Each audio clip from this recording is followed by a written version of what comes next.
We've talked about the melee combat style, we've talked about the range combat style. It is time to talk about the magic combat style and finish off the combat triangle. Magic is on the back burner as far as top end bleeding edge DPM is concerned, but it can still do very well at most boss encounters and has some benefits going for it. So without any further delay, let's go ahead and get right into this guide. So just like all the other guides, we have the ability book here for magic. And as you can see at the very top, there's not only the standard magic icon for all the abilities, but there's 3 other icons there. And that is just for your combat spells, your teleport spells, and your skilling spells. It's just a way to organize all the different spells that magic has. We'll go into spell selection and what all of that stuff does a bit later on, but you can think of spells as the ammunition for the magic combat style. Just like you need arrows with range, you need runes to use spells with magic. But we'll go ahead and start off with the ability set for magic. And here in the basic abilities, just like the other 2 combat styles, we have our basic attack, or magic as it's called. It does the usual, it gives you a 9% adren, it's 90 to 110% ability damage. And the interesting thing about this basic compared to the others is if you have a spell selected, like a specific one, and you press this, it will just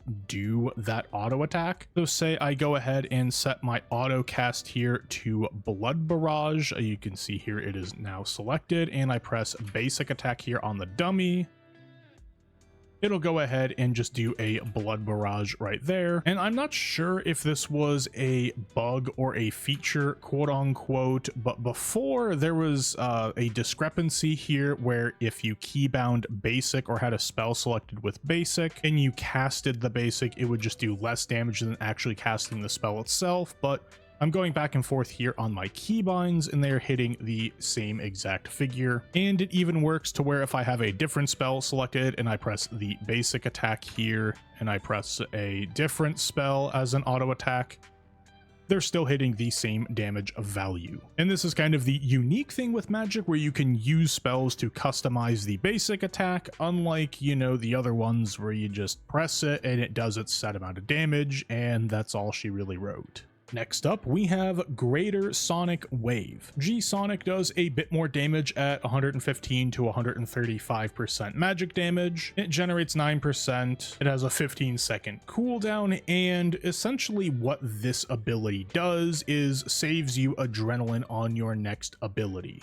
And the way it does this is when you cast it, it will give you a self buff that'll last for 9 seconds. And whenever you press an enhanced ability or an ultimate ability, it'll save you 20% adrenaline on that next ability. Now, you cannot press a basic after this in order to just get a turbo send worth of adrenaline. Basics will not proc the effect. It's only enhanced abilities and ultimate abilities. We will be coming back to this ability later on when we talk about something in the utility category, but for now we're going to go ahead and move on to Dragon Breath. If you used melee before EOC 2.0, you will remember the cleave ability and how it hit in kind of a cone fashion in front of you as an AoE, but it was still strong enough to press on its own. Dragon Breath here works the same exact way, so if you just think basically a right angle in front of you, like you draw a straight line in front of the character and then 45 degrees either way, that is where Dragon Breath will hit as an AoE. It'll hit up to 4 additional enemies, and it's kind of buggy with how it picks its targets and whether it's actually hitting in front of you in the true cone shape or not. This is one of those abilities where if you're trying to use it for its AoE damage, you will have to just do a bunch of trial and error to get used to kind of the intricacies of this ability. And something interesting about this ability is that if the target is combusted, it will deal an extra 25% damage on the Dragon Breath hit itself. And speaking of combust, we'll go ahead and talk about that basic next. Combust is a damage over time ability. They're technically calling it a burn. I think Jagex for a while really wanted to go into the specifics of what is a burn, what is a bleed, and what is a damage over time. I don't think they have done really anything to fully flesh it out. You're only really going to notice this in tooltips, but they all essentially function the same as of right now. And how this works is you press the ability and then you get 10 hits over a period of time, and it'll hit the target every 1.8 seconds, which is a global cooldown. It doesn't do a lot of damage per hit, but overall it does a decent amount of damage for the individual button press, because all you have to do is press this once and just let it do its thing. You can then go ahead and start pressing other abilities and just let it move on and do its damage. The next basic ability is called Impact. Impact is going to act like Backhand and Binding Shot. This is the stun ability for magic, and like I said, it effectively functions the same. It stuns and binds the target for a short duration of time. It has the maximum charge thing here, so you can press 2 of them back to back, and then you have a 15-second cooldown. Or if you press one, you wait 5 seconds and then press another one, you just wait 10 seconds before you get your first charge back, but that won't refresh the second charge. You will still have to wait the additional 5 seconds afterwards. Although I can't think of any situation where you need to be stunning that often or really running into issues with this. This is also compatible with the flanking perk, but I'll be going over relevant perk switches a little bit later on in this video. The second to last basic ability we have here is Greater Chain, and this is the AoE ability for magic. This is where magic really pulls into its own on AoE damage, because what this ability does is it will hit your main target and then it will tag up to 6 additional enemies within 5 tiles of the target, and then whatever ability you press next, it will deal 50% of that damage on all of those secondary targets. A perk known as Corroming will increase this damage, but like I said earlier, we will be going over perk swaps and whatnot in another section of this video. The damage itself from G-Chain isn't the greatest at only 80 to 100%, but you do need to keep that in mind, because if something's on like 500 HP and you try and use it as your G-Chain target, you might just screw yourself over on that one. I have done it before, I will do it again. It's just part of the learning process of magic. Everyone does it. Last but certainly not least, we have Greater Concentrated Blast. This is easily the most powerful basic ability that magic has, and it's definitely a contender for the strongest basic ability in the entire game. And how this ability works is you give it a button press, and then on the next 3 game ticks, it'll give a hit on every single one of those game ticks. The damage per hit is not the greatest at only 40 to 50%, but considering when it's all said and done, this is a 120 to 150% ability. The damage itself is pretty good, and it's pretty strong for a basic. However, letting this ability channel out has an effect to where you get 21% critical strike chance increase on the next ability you do, and that effect right there is what makes this ability insanely strong. If you've ever heard someone talk about G-conking their Omni Power or G-conking their Wild Magic, their Ember Staff, whatever it happens to be, this is what they're referring to, is they are getting this extra 21% critical strike chance on that ability, which when we talk about some ultimate abilities will make a lot more sense why that is very useful, and in the rotations you will see it as well. But this is probably your biggest priority when buying magic gear or getting into the magic combat style.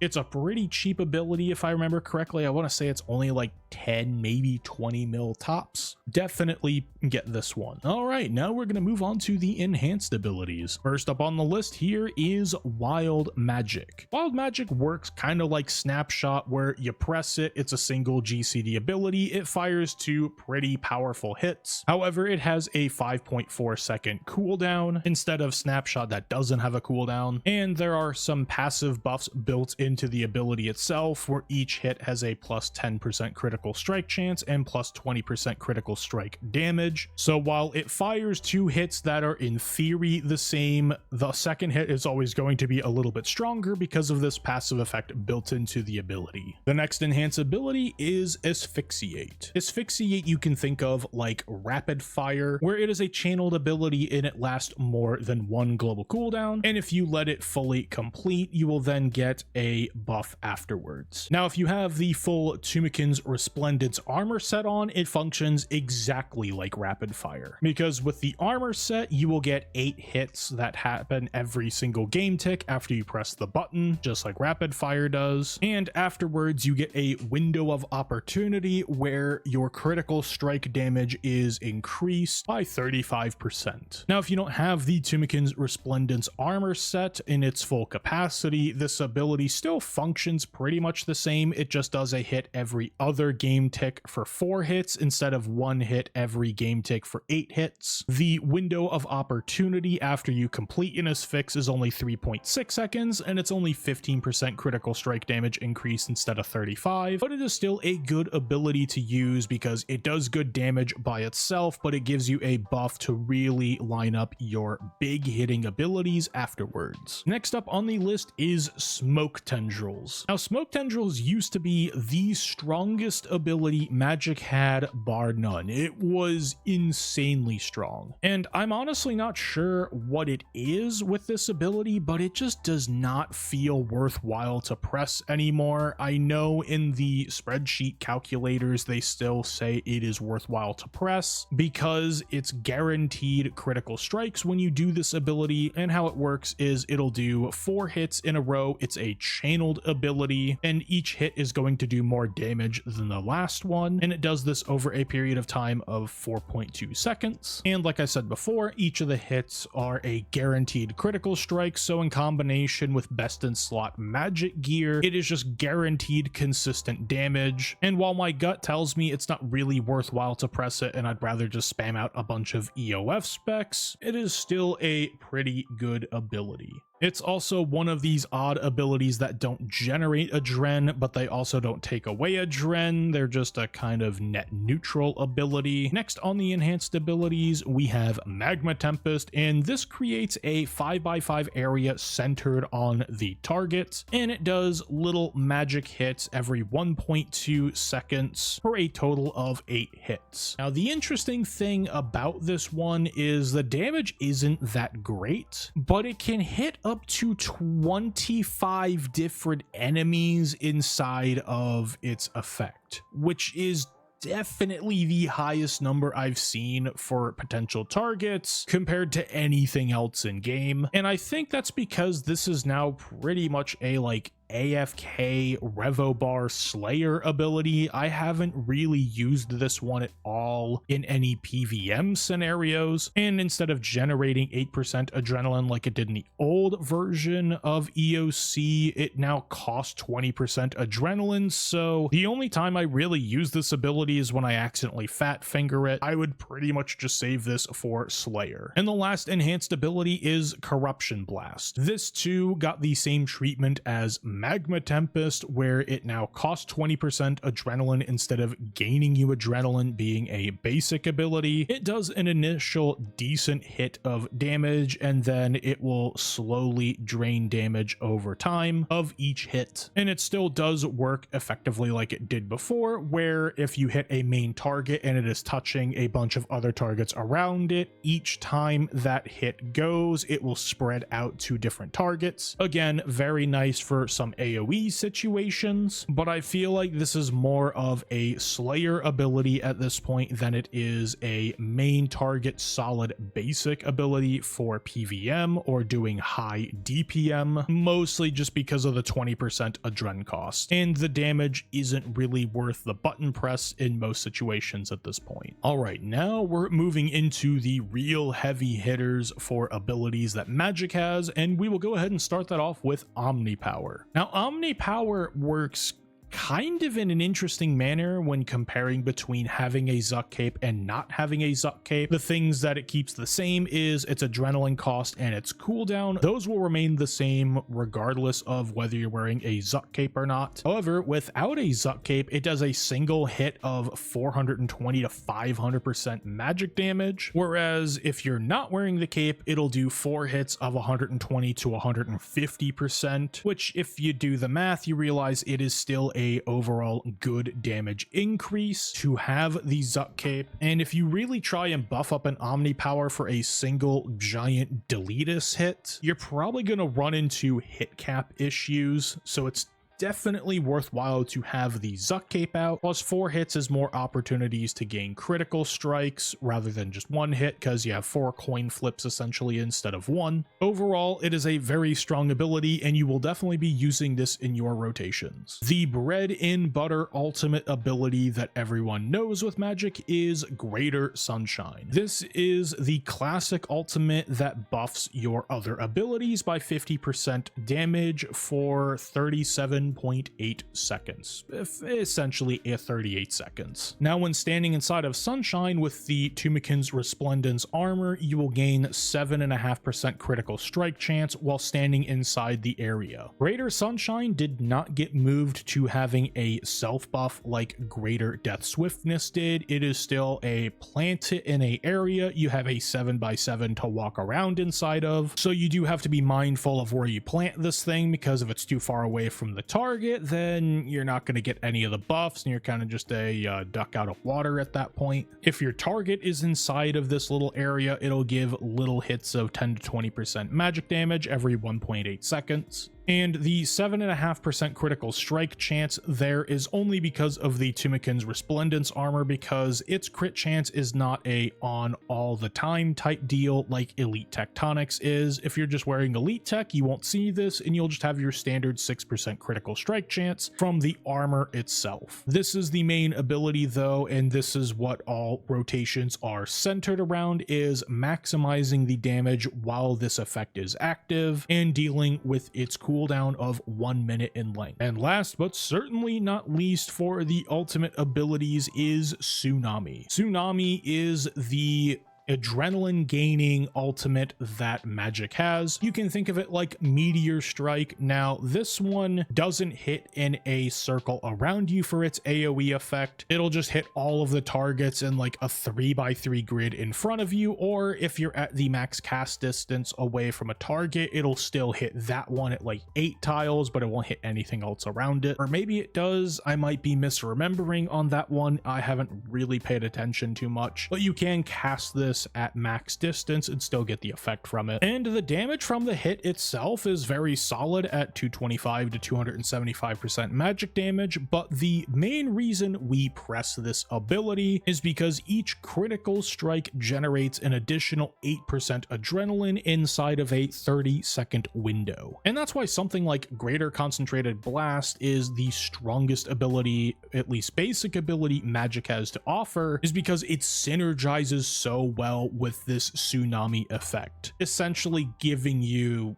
borderline infinite adrenaline. Now, it says here that it is 100% cost, and that is true if you are not using Insight Fear. If you have 5 stacks of Insight Fear built up, this becomes a 40% adrenaline cost ability, assuming you have things like COE or Conservation of Energy. It's an Archaeology Relic, and the Ring of Vigor, whether it's the physical or the passive form. I'm assuming most people are going to have the passive form, but you never know. And this will definitely be useful inside of our Sunshine rotations that we do later on. Now, here in the utility section, we have Surge, which is everyone's favorite ability, I would assume, because you instantly surge forward 10 tiles. It's a movement ability. It's in the Magic book because nostalgia, I guess. I don't remember if Surge ever had a Magic level cost. Maybe it did way back in the day and I could be remembering correctly, or I could just be hallucinating and it never had one and I just got Mandela affected. But anyways, I digress. The main utility ability that's actually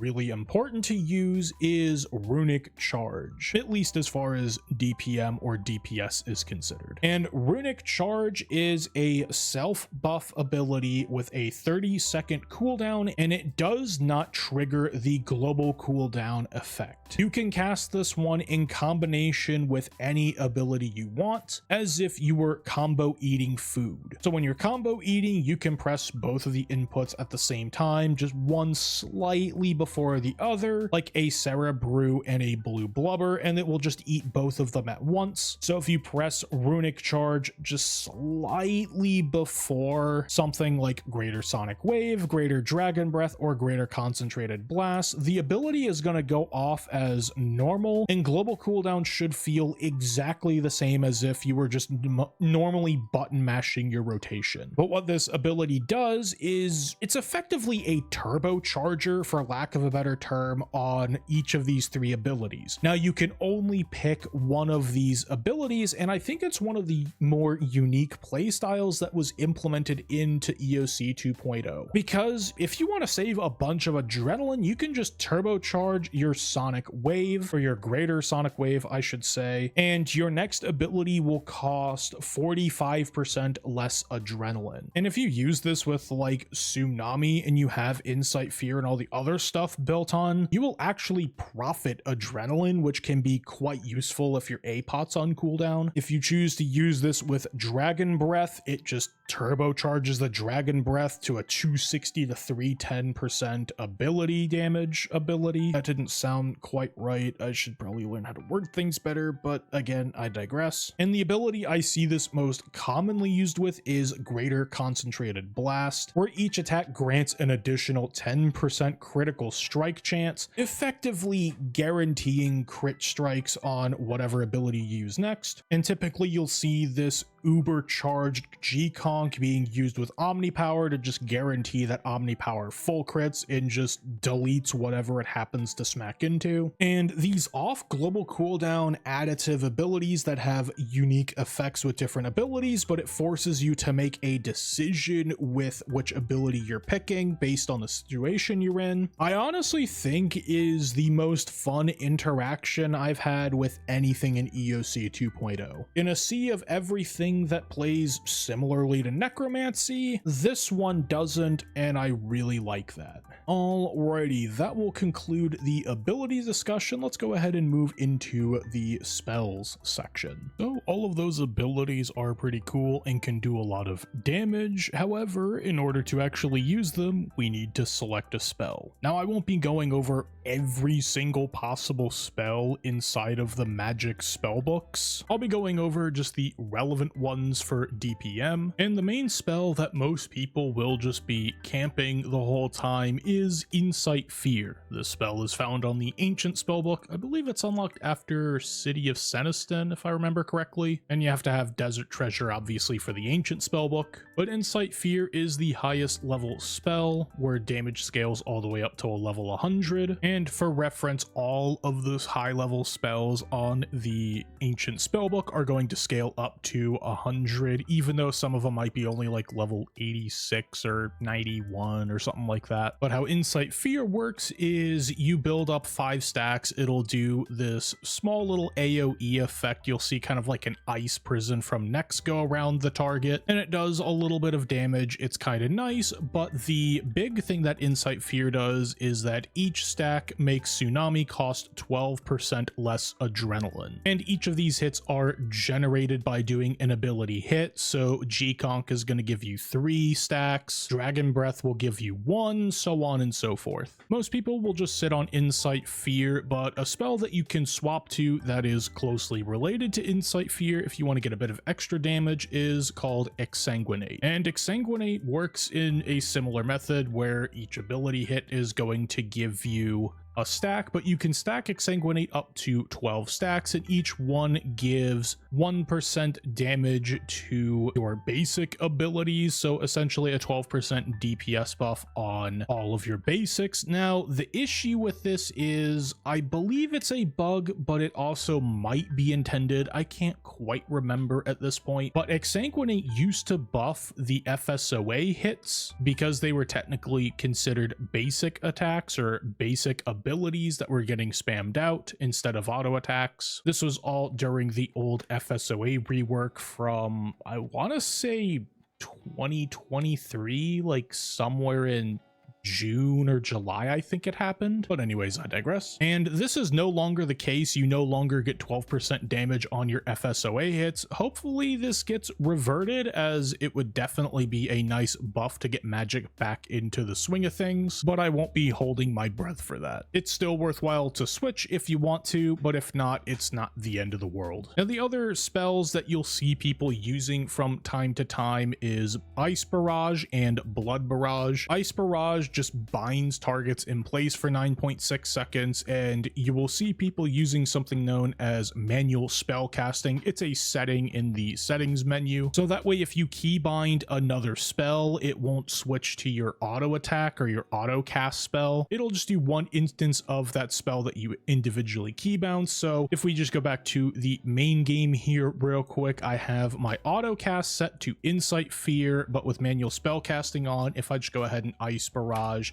this dummy here, you'll notice that this golden square does not move over to Ice Barrage. It stays on my main spell, and it is here in settings, gameplay, combat and action bar, and then you go into the action bar section here and it says manual spell casting. Now, the one thing this will cause an issue with is if you're attacking something and you like to click abilities from a book or something like that, say for a specialty ability that you don't use all too often, you then have to click the ability and then click it on the target every single time. That is the one downside with manual spellcasting. At this point, since we're not 4-ticking anymore, that is completely gone from the game. You could probably get away with disabling that and just remembering to set your spell back to whatever it was you needed, but that is going to come down to personal preference. Also, Blood Barrage just heals you based on the damage you deal, and they're both AoEs technically, so they can be useful in some other situations. Now, the two spells from the skilling section of the magic spellbook we have here on Ancients is swap to standards and swap to lunars, and they do exactly what they say they will do. They will swap you over to another spellbook for one cast of a spell on said spellbook. And on the standard spellbook, the only thing I ever really swap to is to cast Temporal Anomaly if I'm using that aspect. But now that we have multicast, I don't really have to swap too often. It's just one swap and then multicast it. It lasts for an hour and you're good to go. And real quick, how Temporal Anomaly works is it's based off of the amount of power gear you're wearing, and on full best in slot, you essentially get a 15% chance on any ability to instantly refresh its cooldown. So every time you press like an Omni Power, it has that percentage chance to just refresh, and then you can just press it again, assuming you have the adrenaline. And it works for all abilities except for Sunshine, as that would be ridiculously obnoxious to try and farm out in certain instances. And the absolute maximum chance this can ever go to is 20%. Now, I have had quite the distaste for this aspect ever existing, but I do need to tell you guys about its existence because it can be quite the damage buff, albeit it is gambling essentially for damage because you're kind of doing these lower percentage coin flips to see if you can get your strong abilities to reset. But I do have to make note of it here. Now, on the Lunar Spellbook, there really isn't a whole lot I use personally. Vengeance is always a good option no matter the combat style you're on, because it's basically just a free reflect, except it's 75% damage reflected instead of 50. There's no damage reduction with the spell, but venging certain hits at bosses can be advantageous, and it's free damage. It doesn't cost a global cooldown. By the way, I should mention, if you cast a Blood Barrage or an Ice Barrage, an Insight Fear, or Exsanguinate, any combat spell, if you cast it, it will incur global cooldown now, so that is something to keep in mind. But Vengeance does not. The only other spell I use pretty regularly on the Lunar Spellbook is Disruption Shield. You can treat it like a res that doesn't heal you, but it will just null any damage for a single hit, and you get one every minute. Now, there are other spells that are very useful with magic, but those are more related to survivability and like group tactics and whatnot, and I think I'm just going to save discussing those spells for videos that require them, because as far as damage is concerned, they're not going to help you. And that'll lead us nicely into to the special attacks and EoFs section. Now, the absolute bread and butter special attack, the one that brings magic out of the dark depths of despair and lets it do some good damage, is the special attack for the Fractured Staff of Armadyl. Now, the special attack itself does pretty good damage, and it costs 50% base adrenaline, and it's not bad, it's not great damage, it's 120 to 140%. So think of a slightly lower ceiling Omni power hit, but the main effect of this special attack is you get a 30-second window of time where every single critical strike will give you an additional hit of 70 to 90% magic damage. So if all of your Omni power hits go ahead and crit, you've potentially thrown another 360% damage at the target. And there's no activating, there's no managing this, it is just going to automatically go on its own. You're just going to press your buttons like you normally do. Also, the FSOA has a passive effect where you get anywhere from 15 to 25% extra critical strike damage, so it is highly advised in your sun rotations or when you're using this spec to keep a hold of that FSOA and not swap to anything else to get this little bit of extra damage. Moving on from FSOA, we will now talk about the dual wields here, the Roar of Awakening and Ode to Deceit. And the special attack on the Roar of Awakening, called Soul Fire, is, I believe, the highest damage dealing special attack in the entire game, at least in terms of percentages. You can make other special attacks do more damage overall, like you can make an Easy K do more damage than a Soul Fire will, but what the special attack does is, if anyone remembers how old Deadshot or even older ability Massacre worked, how those abilities worked and how this special attack works is, at first it will apply a bleed and do a single hit on the very first tick. The big hit can crit but isn't guaranteed to crit, but the bleed is going to do a lot of damage, so you get some nice burst damage when initially applying the spec, and then the bleed or damage over time aspect of it is really going to rack up some damage. Now, each of these bleed hits are going to do anywhere from 170% to 200% magic damage every 1.8 seconds, so it is the same bleed timing as Combust was. However, it is only for 7 hits instead of 10 hits, although that drop in hits isn't going to really mean anything because these hits are a solid like 50% stronger than individual Omni power hits. And something else the special attack will do will generate this icon called Conflagrate, where you get a 15-second window of opportunity to press the Combust button, and if you do, your Combust is going to do 40% increased damage. This also stacks with other effects like the Carapac wrist wraps and the lunging perk, but you're not going to be bringing wrist wraps to swap for this. It's not really worthwhile because of how charging works and basically because of how charging works. And I'll talk about the perk swaps after we get through these special attacks. And you would think with a 45-second cooldown that, okay, yeah, it's a really strong ability, but it makes sense. We only really get 145 seconds, so it's not the most OP thing in the world. However, the dual wield set itself essentially has its own like temporal gambling type aspect built into the weapons, where when you do bleeds like Corrupt Blast or Combust or the wand spec itself, each bleed hit will give you these stacks that go all the way up to 100. However, at just one stack, it will give any of those 3 bleeds a 30% chance to instantly refresh the cooldown of the bleed and cause all of the hits to just hit the target at the same time rather than being damage over time. So if you've used this wand and orb before and you've done a special attack to throw the bleed and then your target just all of a sudden dies for no reason, it is this wand's passive kicking in and just throwing all of the hits out at once. Now, I also mentioned that at 10 and 25 stacks, stacks, there are some extra effects. At 10 stacks, you basically get a little bit of extra magic damage. It's nothing to really worry about too much. It's a little bit of a buff, but it's nothing to really build into and spam bleeds to build up for. And at 25 stacks, any basic ability will generate an additional 6% adrenaline over 3.6 seconds, which isn't too bad to get to. Like, if you throw one corrupt blast into a pile of enemies, you'll get most of your stacks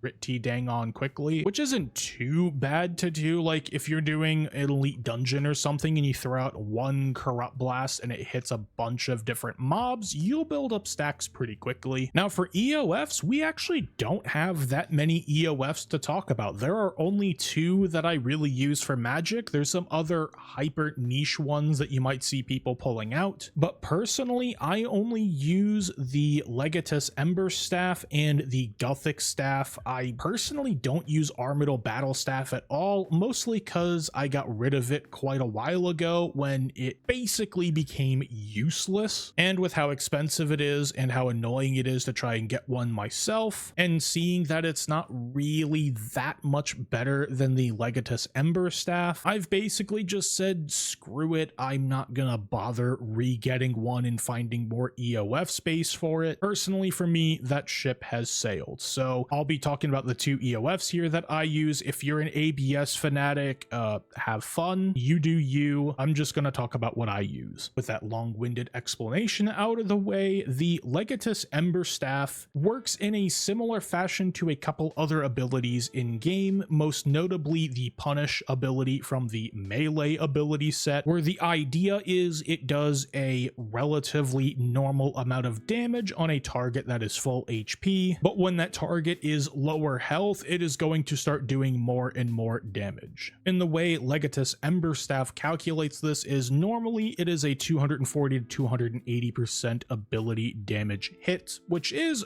pretty strong for a magic ability hit. I think in normal circumstances on a full HP target in Sunshine, this is going to hit like anywhere from like a 13 to a maybe 17k maximum. If it crits, it'll go a little bit higher than that, obviously, but where it starts calculating to add extra damage into the hit is as soon as the target starts losing HP in terms of percentage of its maximum HP. So say a target has 100,000 life points, as soon as it gets to 99,000, this special attack will do 1% more damage, and this will work all the way up until the target is only at 25% life points remaining. And essentially once you get to, I believe, anywhere from 50 to 60% left on the target, you're going to be running into hit cap problems inside of Sunshine anyways. And overall, this is just the spam EoF I kind of use as filler in the later half of my Sunshine. The other EoF that I will bring out from time to time, as I stated before, is the G-Staff EoF. Now, G-Staff I don't use a whole lot for the damage that it does per se. It is only 25%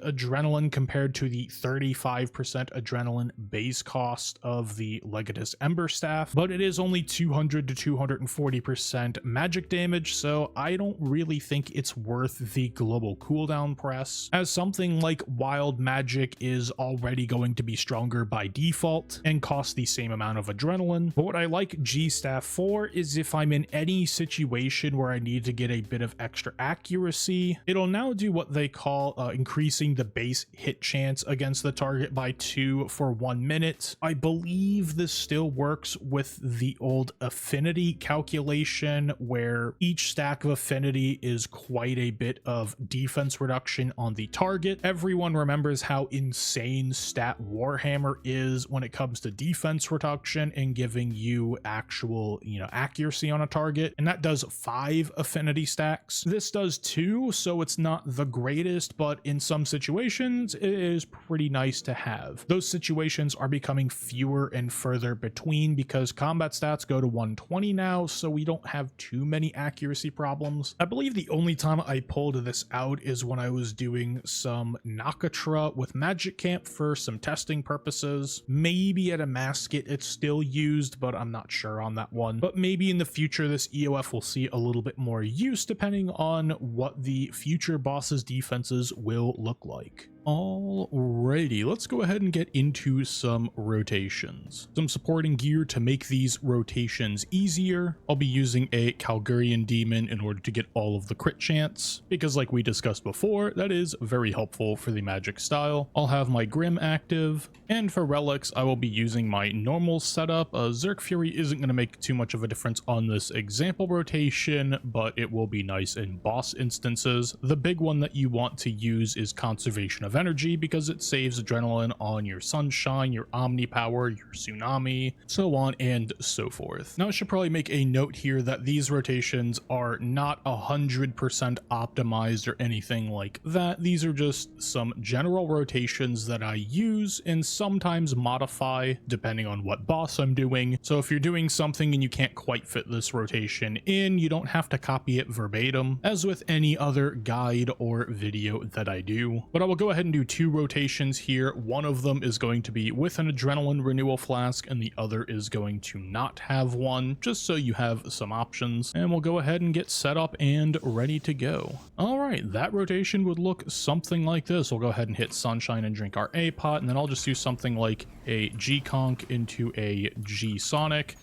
Nami, FSOA spec, and just start with an Asphyxiate. And then here what I'll do is I'll hit a Wild Magic, and then I'll Runic Charge my Greater Concentrated Blast into an Omni Power, hit another Wild Magic, go for an EoF spec, maybe a G-Conk into another Wild, another EoF, and then a G-Conk into an Asphyxiate. G-Conk won't buff the entire Asphyxiate, but it'll buff the first hit, so it's still technically worthwhile. Maybe another Wild Magic and another EoF, and that will conclude the A-Pot Sunshine rotation. Now, if you want to get extra fancy in there, something you could do is bring in a stalled wand spec to whatever boss you plan on killing, and then releasing the wand spec into a Sunshine to get some extra damage, because that one said 524, so say you're doing something like Raksha and you really wanted to secure the pool skip with a Sunshine, you could bring in a wand spec to try and help you get to that 600k mark, and you could obviously keep attacking and doing other stuff. What I'll typically do when stalling wand specs is I'll just go over here to the combat dummy, and I'll just go ahead and attack this dummy and let it bleed off. But then once I've done that, usually when I'm running back, I'll just stall the wand spec and click the crystal. But if you haven't, then go ahead and stall the wand spec, get your adrenaline from the crystal once again, and then run off to whatever boss you are going to kill. And in fact, for this non-A-Pot Sunshine, I will go ahead and demonstrate that in practice, just so you guys have a visual example. So for the non-A-Pot Sun, we will go ahead and use our Combust just to get some stacks. And then as I'm running away, go ahead and stall the wand spec, grab some adrenaline, words are difficult, and I'll just be surging back up here for example's sake, but this rotation would look something like this. I would then target cycle Sunshine, and that releases the spec, G-Conk, and then Runic Charge my G-Sonic, Nami, FSOA spec, and immediately go into an Asphyxiate. Make sure to equip my FSOA before the Asphyx, and then Wild Magic, G-Conk, Omni Power. If you can't get the Omni Power, maybe just do an EoF in that place, but then like another Wild Magic, a G-Conk, and kind of do this Psychora EoF spam, Wild Magic, G-Conk, hit another EoF, and then a second Asphyxiate. And then here, I'm actually going to have my Runic Charge available, so just do that with like a